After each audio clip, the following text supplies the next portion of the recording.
Welcome to the HR Community Podcast. My name is Shane O'Neill, founder of Philippa Prothero, the HR and HSE recruitment community. Each episode, we will host HR leaders and discuss their journey and discover best practice HR solutions across the HR industry. Whether you're a CEO, HR executive, or operating across the wider HR space, this podcast is for you. Please like and subscribe, and don't forget to comment and share your reviews. Enjoy the episode. Hi, everyone. Welcome back to another episode of the HR Community Podcast. My name is Shane O'Neill. I'm the director of Civitas Talent. Today, we have Philippa Prothero, and we'll be diving into a couple of different topics that will really add a lot of value to our HR community. Welcome, Pip. Thank you very much. Lovely to be here. That's good. That's good. So everyone, we had a quick chat beforehand about the market, but more importantly, we had a good chat about having a bit of a break over Christmas. So right back to it. But it sounds like things have been off to a busy start for you, Pip. Yes, absolutely. Yeah. It's been I think we were sort of planning when we were going to get together and talk about this. We were both planning to have a quiet January, but certainly it's a very busy start to the year from our perspective. Yeah. Oh, good. So I guess tell us a little bit about, for those who aren't as aware, Pip, in terms of Nous Group, who they are, what they do, and obviously a little bit more about your role and how it all sort of comes together. Yeah, sounds great. So Nous Group is we're an international management consultancy. We're Australian owned, and we have our head office here in Australia, about 750 strong, and we operate kind of globally. Australia, the UK and Canada are where our primary offices are. Okay. We work broadly across the spectrum of management consulting, but the practice that I lead with a colleague in Toronto is our organisational performance and leadership practice. So that's a part of the business where we really focus on kind of partnering with our clients at the forefront of contemporary people challenges across public sector, private sector, not-for-profit. And it's a really exciting place to be. It's work I really, really love.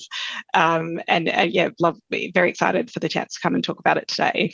Amazing. And as well as all that, obviously I've been stalking your background and profile over the last couple of weeks as we were organising today's podcast.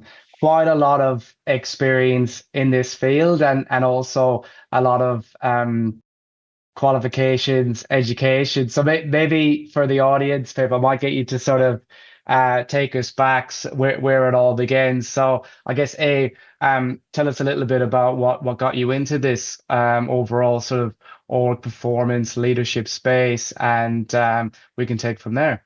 Sounds great.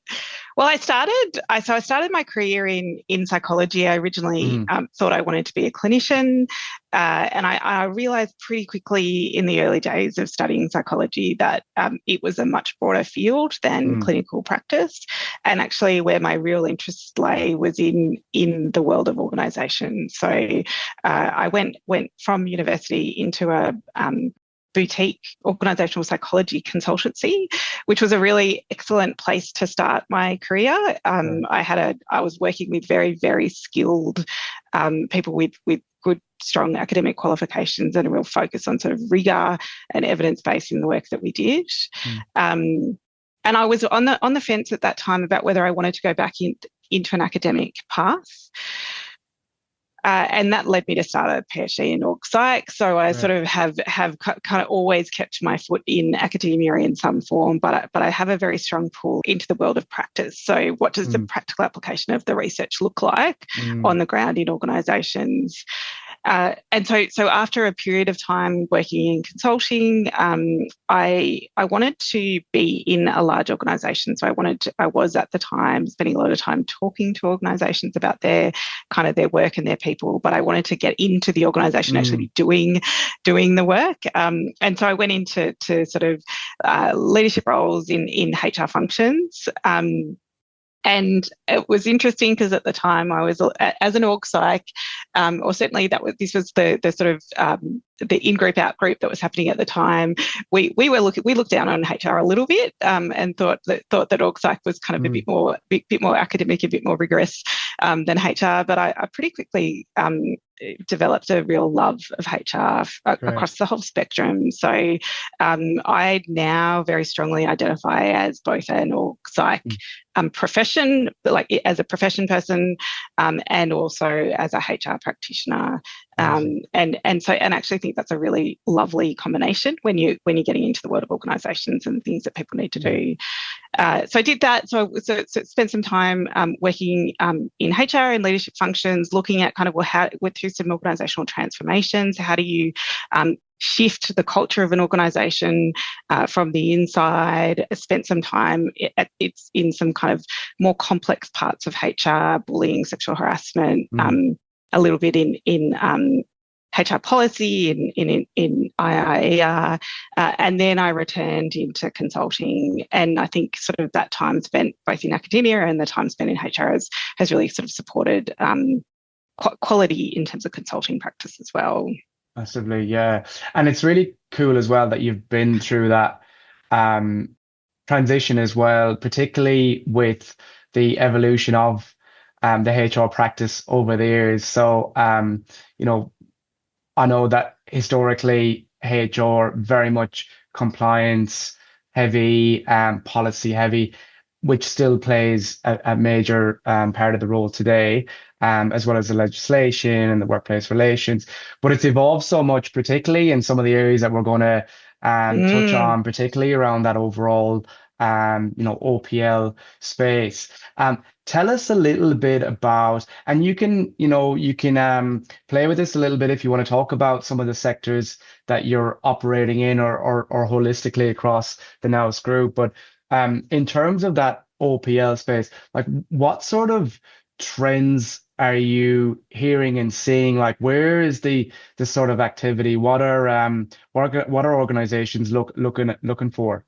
Well, it's interesting. So I guess if I sort of position to start, where do I focus my practice now? And I talk to my colleagues a lot about in the org performance and leadership domain, because we're working on people and workforce. Actually, a lot of the things that we do and the things that we think about are sector agnostic. So I work a lot in Australian government at the moment. So my practice is primarily focused in the public sector. Okay. But having said that, a lot of it is transferable out into, organisations in the private sector, in higher ed, in universities, which is also places where Nous as an organisation spends a lot of its time.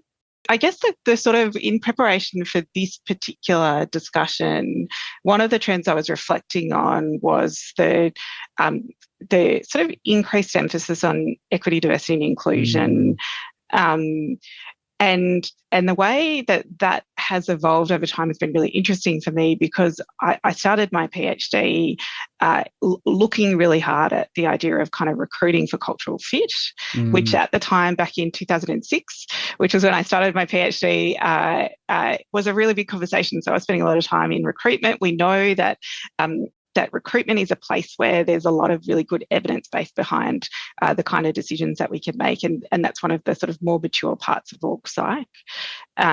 And so I was doing lots of design of recruitment systems. I was training people in good practice recruitment. I was advising on psychometric testing. So we were looking at, well, what's the reliability and validity underpinning particular psychometric tests. And I would have people saying to me, well, but I just want to know if someone's going to fit in around here. My problem is they come into the workplace and they just don't fit in. And so that was a conversation at the time, kind of how many years ago is that? We're looking at too many years ago to count, getting close to 20 years ago. And so when I started my PhD, I thought, I'm going to build a test that is going to show whether someone fits in this organisation. And it's obviously, I can apply all my good psychometric practice and we can do that. And I pretty quickly, once I started to get into the research, worked out that actually the premise that we need people where I think you're going to fit in around here, it is actually a flawed premise. And now in kind of 2025, and we're focused on EDI, and that's a much more live conversation than it was 20 years ago. That seems very obvious. Like, obviously, we don't want homogeneity within the workforce. Obviously, we don't want everyone to be the same. But at the time when I was kind of starting my PhD, that's what I was thinking. I was like, how do I work out how to get the culture running? Obviously, you need to bring in people who are going to fit into the culture. So that's been a really sort of interesting trend to watch. I wrote down a few things that I would reflect on out of my PhD, so maybe that's a good place to go from here, because I think they're still true, and I think the sort of lenses that we can apply on them in a current context are really interesting. So when I did my PhD, I did a lot of work. I wrote a lot of pieces of paper and I submitted it. But actually, if I lived all the way up, I think I probably found sort of three primary things. So the first thing I found was, yes, it really matters if I feel like I fit in an organisation. There are sort of demonstrable impacts on how engaged I am, how much I'm going to be motivated at work, and whether I'm going to stay. But I also found that my ability to judge whether you're going to fit in the organisation is actually pretty poor. And it doesn't really matter how much I think that I know whether you're going to fit in or not. Like, that there's actually not very much evidence to support sort of a subjective judgment about whether someone's going to fit in around here.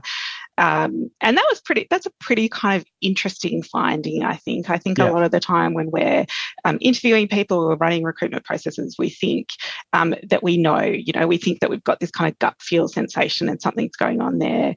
But really, when you look at the research, it doesn't stack up against the evidence.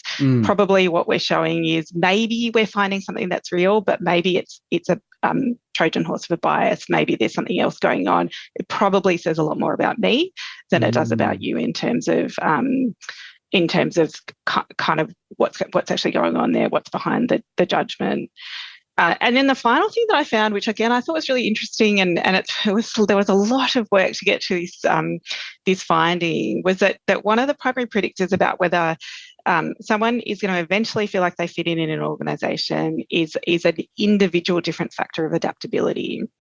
So it's much less important that I've kind of start and, you pick me up and you put me into an organisation as a kind of fixed entity, but it's more important to be looking at, well, what are the processes by which we're socialising people into organisational cultures? How are we thinking about the things that really matter in terms of the foundation of the culture? And then how are we making space for difference and diversity within that organisation so that people can get a sense of belonging, so that they can get a sense of fitting in? So I finished my PhD in 2016 was the primary work, and then it's a year of process before you get to wear your gown and go on stage. And now in 2025, the kinds of conversations that I'm having with HR practitioners are about, well, what's our obligation as an organisation for creating a sense of belonging? How do we sort of genuinely think about the diversity of lived experience across our employees? How do we build inclusive practices within leaders? And just telling people to be inclusive won't make them inclusive. So what are the ways in which we can be thinking about sort of challenging fixed mental models or challenging mental models about what it means to be successful? How do we have more explicit conversations about the sort of underpinning norms and practices within an organisation, and certainly, the shifting landscape of EDI over the last little while has been really interesting. Lots of work on gender, that's much easier to measure. Increasing focus on things like cultural and linguistic diversity, increasing focus on neurodiversity. And so I think that's a really exciting conversation and one to have sort of been tracking over the years. That's really cool. I really love that. And you're so true. Like, a lot of this, there's so much to unpack, right? EDI as a whole, it's just such a huge, broad topic in a sense. But I really like what you talk about, particularly around the belonging side as well, because I do feel a lot of it from a recruitment lens as well, because this is kind of an area where we come in from a recruitment perspective. But when we're recruiting for clients, it definitely seems like a lot of the EDIB is driven from an organizational lens and an organizational strategy. Whereas, you're totally right. If an individual is looking at, is this the right business for me? Is this the right culture? I think there needs to be a lot more assessment and testing and ability to work that out, as opposed to a standard behavioral style interview process, I suppose is what I'm trying to say. The other thing I was really keen to sort of unpack a little bit more, Pip, was you talk about how organizations can start having, or get maybe more consistent with these conversations. Where do you feel like that could potentially start? Like, is that a conversation started for HR to sit down with business leaders? Is that something that the leaders themselves sort of need to go, we need to drive this year? Where do you sort of start when you are sort of in an organization and really trying to drive changes around that EDIB? The maturity in an organisation or progress in an organisation actually comes from lots and lots of little changes in behaviours. So, and when you're starting, if you're a HR team who's focused on, or maybe kind of tasked with your EDIB strategy or EDI strategy, what is it that you can do? What are the kind of tangible practices that you can put in place when actually what you're trying to change is lots and lots of teeny tiny interactions. So probably the first thing that I would say is just to acknowledge that change happens through lots of different levers, and that means that we're empowered from the different places that we sit to have a role in making progress, but also that making progress doesn't sit on the shoulders of a single place. In recruitment, I think and this is really live. Like, I feel like I'm continue to be challenged, continue to have, things that I take for granted, sort of challenge my colleagues in a way that's really, and clients in a way that's really valuable and powerful. But I think we often think about how do we, maybe support our people so they can do better at a recruitment system that we've designed. And the kind of next level of maturity is, well, let's think about how we design the recruitment system so that it's got more opportunities for people, so that we can be thinking about, it's not the case that the person from a traditionally marginalised group has to kind of, come on board with the mainstream approach, but actually we can be thinking differently about our approaches. And that goes to, well, how do we think about and describe the nature of the work? Who are the kinds of people who are going to be attracted to working in this kind of, this kind of practice? This will be stuff that you'll be thinking about and working on all the time, I expect. If we write our job description or our advertisement out to market in a way that makes people self-select out, then we're cutting down our population from the very beginning. Yeah. But once people are in organisations, there's a lot of work that can be done as well. So one of the things that at one point I picked up an inclusivity and diversity function inside an organisation. I went and talked to other people. I said, what do you do? I don't know how to run this function. Tell me what you've learned. And I remember speaking to an associate at the time who said to me, getting people in the door is actually the easiest part of the whole process, right? It's actually what happens once they're in the door that is the place where you make or break. Are we creating an environment that allows that difference to come and actually be optimized so that we get the advantage of it? One of the more powerful experiences for me over the last few years has been, and it's a real privilege to do this kind of work. So I do a lot of work in leadership, often in kind of facilitating leadership programs. And so where I see real power kind of coming into the room is when people can talk about their lived experience in a way that kind of is emotionally, it evokes emotion in others. So they can kind of declare, well, this has been my experience. That thing that you thought was easy was actually really difficult for me for this reason. And that I find really, transformative in terms of the way that that leaders can then pick up their leadership practice and open their minds to, well, actually, perhaps I've been doing something inadvertently with good intentions that has been creating an environment in which people don't feel as included as they could be. And do you feel as well, Pip, that I guess it's still a topic which surprises me, but it's still a topic that is being trialed and tested and investigated. But around the whole, remote and hybrid working model, because I feel like there is on one half businesses that are very pro. This works. We work hybrid. We work remote. It works. We attract the best people who are right for the job, regardless of their background. We're fully supportive of EDIB. But then on the other side, I'm seeing a lot of activity. We need people back into the office. We need to go back to, 5 days in the office or 4 days in the office. Do you feel like those kind of activities have a lot to play with EDIB and a lot of that sort of culture awareness stuff that you're talking about? So I'll declare myself. It was actually in the notes, in the prep notes. Yeah. It was like, which side of the fence are you on? I would definitely lean towards a kind of pro-hybrid working approach. I empathise with and appreciate why leaders are getting frustrated and saying, well, I just want everyone back in the office. And I understand the kind of logic there.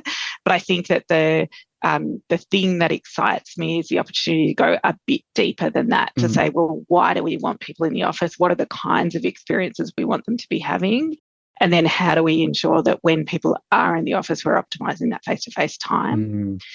There is some interesting research, and I will declare that I don't know the exact details of kind of where, track it all the way back, but I have definitely read this research, which says that it looked at homogenous teams versus heterogeneous teams in a kind of virtual environment and versus a face-to-face environment, is my understanding of the research, and found that homogenous teams face-to-face, more effective.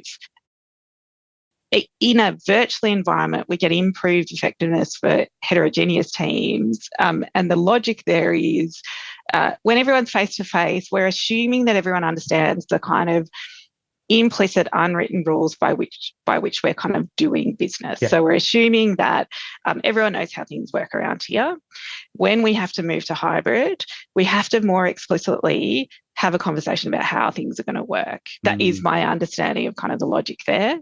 Yeah. And also in a hybrid environment, we've got more places for people to make their contribution. So the difference between having to speak up in a meeting versus being able to physically put your hand up on a Teams call versus being able to put something in a chat, thinking about what you're saying, which I understand. Certainly if English wasn't your first language, then the ability to kind of type your point in a chat versus kind of jumping into a meeting, all of those things kind of open up different ways for people to contribute. And so I think that's exciting. I think if we can think about that, we know that the wants of the workforce lean more to work from home than they do to being back fully in the office. Definitely. And so how do we think about kind of the benefits there and making sure that people are really explicit about those benefits? 100%. And I feel as well, again, sort of coming at it from a recruitment lens, it's a very simple but highly effective USP for your brand. It's like, we are truly hybrid. So like we were discussing earlier, you'd mentioned how it depends on how you approach your sort of EDIB overall strategy, because that can actually indirectly cancel certain candidates and applications from applying to the role to begin with. And similarly, if you're not advertising, if you're not practicing true hybrids work model, and you're not advertising that, you're essentially losing out on strong talent who have that as their key motivation on their wish list to look for a new role. We spoke a little bit earlier as well, Pip, about new year. Obviously, you're off to a busy start, which is a good sign. Anyone listening, public sector is busy. The question I was going to ask you is, and I know it's early days, but like 2025, I mean, given your experience and given what we talked about, where do you see the main challenges for businesses and leaders when, we talk about the EDIB? Because I think, you've talked theory, you've talked best practice. Obviously, we would love it to be very straightforward and simple, but for some, it's not. So where do you see most of the challenges, and what are your sort of thoughts there? I think, and I was reflecting on this with a colleague as well recently. So I'll just, some of this is shared thinking, not just my own. There's an implementation challenge, and so there, it's one thing to kind of have an ambition, it's one thing to make a strategy, it's another thing to actually see that strategy come to life through good quality implementation. And so in part, I think there's some really excellent thinking and there's some really excellent intent that needs to be followed through with kind of action that probably looks like it's sort of maintained momentum and focus. I do think that that we continue to be in an environment where people don't do things that they want to do because they're scared of getting it wrong, and so acknowledging that, accepting that, and then kind of accepting too that in some ways that's not good enough and we need to keep going. If you kind of adopt an approach that this is part of our sort of social obligation as well, but also it's an organisational performance imperative. Definitely. There's some really interesting things. We don't know what's going to happen with AI. Like, we're just at the very starting edge of, well, how does that impact actually like work on the ground, and then what are the kind of intended or unintended consequences that might have for the different experiences that people have within the workplace. So I think that's a place that will come together over the coming kind of 18 months. In 18 months' time, we'll be thinking really differently about how AI impacts work and impacts sort of the experience of inclusion within the workplace as well.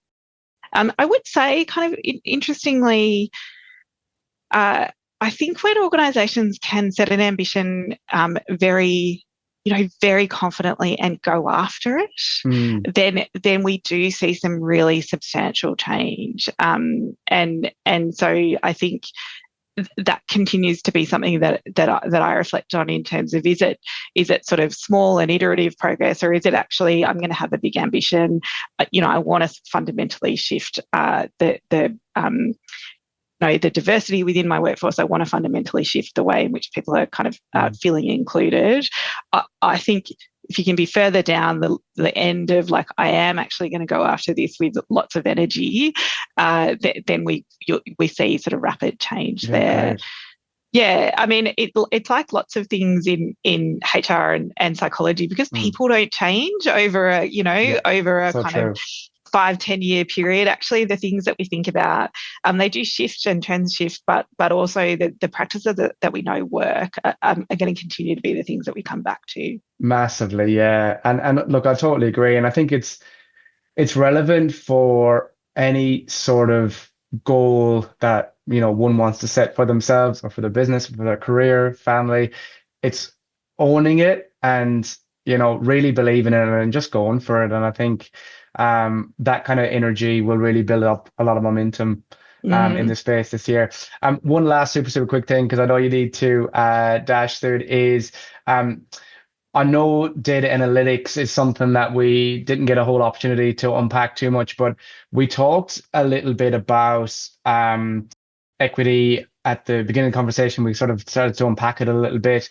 There was a lot of reports released last year around equity and salaries. Do we see potentially, or are we predicting potentially, that's going to continue to evolve, not just in terms of salaries, but also across a whole stream of categories in EDI for organizations? Or what are you sort of thinking? So a couple of things that I'm thinking about, and I don't have the names of the reports directly in front of me, but certainly the one that was published by Chief Executive Women. I went to their symposium last year when they published those findings. And the high level my high level understanding of those findings was actually we're starting to go backwards on gender. So whilst that we can have a perspective which is gender's done, we've solved gender, we can get to 50-50 representation in our senior levels, things are good.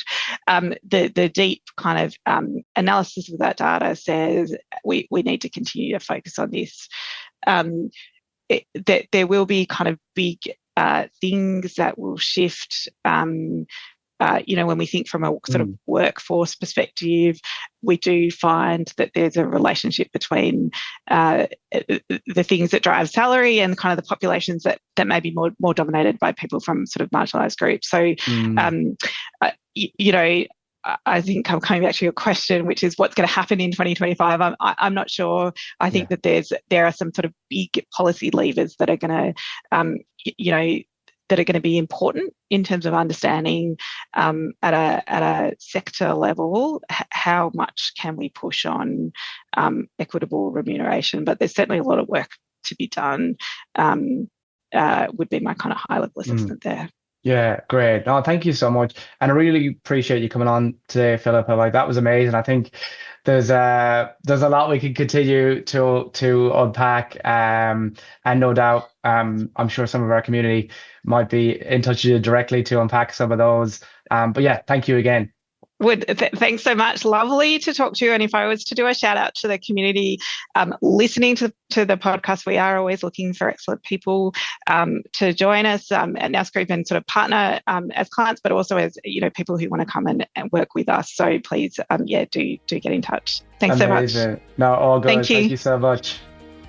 Thank you for tuning in to the HR Community Podcast. Remember to like and subscribe and share your views and comments below.